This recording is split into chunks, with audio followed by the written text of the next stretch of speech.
A stark warning from a Muslim nation. Qatar's prime minister has publicly told Tehran that peace is still possible, but only if chaos stops now.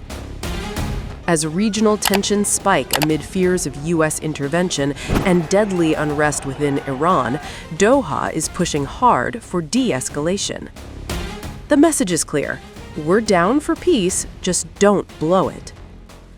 Qatar's Prime Minister Mohammed bin Abdulrahman Thani reaffirmed Doha's support for de-escalation and peaceful solutions in a phone call with Iran's Foreign Minister Abbas on Thursday. Qatar urged Iran to focus on regional stability and avoid actions that could trigger wider conflict. Doha's remarks come amid mounting anxiety across the Middle East, where many governments fear a broader conflict if tensions worsen between Iran and the United States. Qatar has stressed that diplomatic solutions are essential to bolstering regional security. The call coincided with fears of potential U.S. strikes against Iran as protests continue inside the country. President Donald Trump has publicly weighed options if violence persists, keeping regional capitals on edge.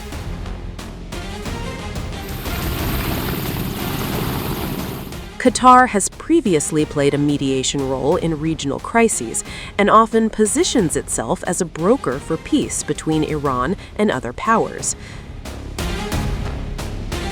Despite close economic and diplomatic ties, including managing joint energy interests, Doha is pushing both sides toward restraint. As deadly protests and international pressure mount on Iran, Qatar's warning underscores fears that the region could spiral out of control. Doha's message to Iran, peace now or risk catastrophe later, reflects a fragile moment where diplomacy could still avert widespread conflict.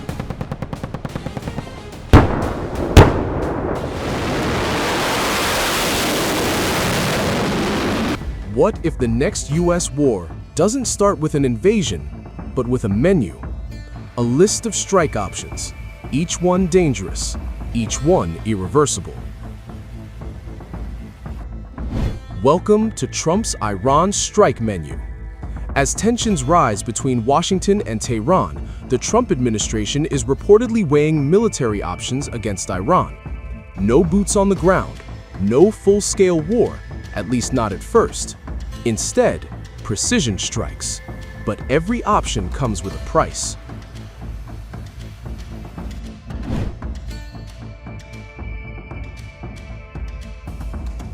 On paper, this looks like the cleanest move. Eliminate Iran's supreme leader, Ayatollah Ali Khamenei.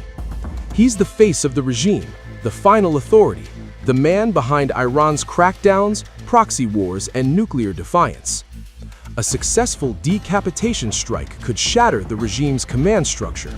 With protests already simmering, it might accelerate internal collapse. Just like the Soleimani strike in 2020, it could disrupt Iran's external operations overnight. But Khamenei is heavily protected and constantly on the move. Any strike near Tehran risks massive civilian casualties, including protesters. And instead of weakening the regime, it could unite Iranians against a foreign enemy and justify brutal retaliation.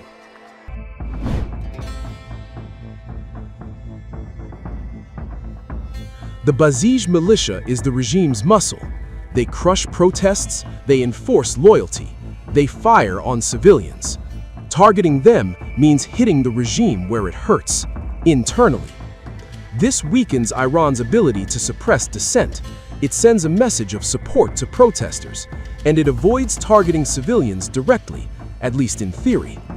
Basij units are embedded in neighborhoods. Collateral damage would be inevitable, and Tehran would spin it as a foreign invasion. Retaliation wouldn't be conventional. Cyber attacks, proxy strikes, terror operations.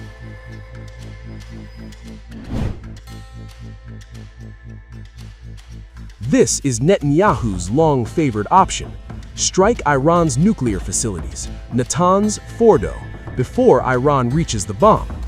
US intelligence warns Iran could be weeks away under worst-case scenarios.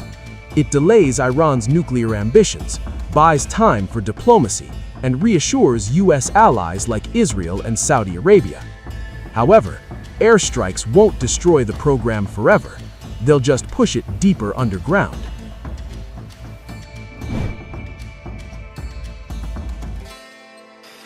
This one doesn't target soldiers or scientists. It targets money. Karg Island handles nearly all of Iran's oil exports. One strike and Iran's revenue collapses. No oil money means less funding for repression and proxy wars. Economic pressure could trigger massive unrest, potentially even regime collapse. And here's the brutal reality.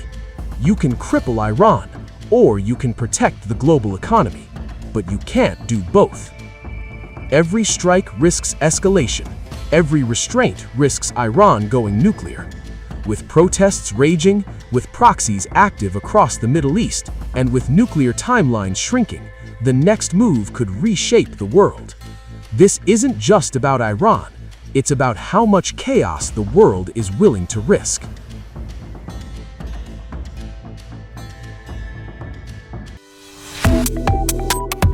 Subscribe to One India and never miss an update. Download the One India app now.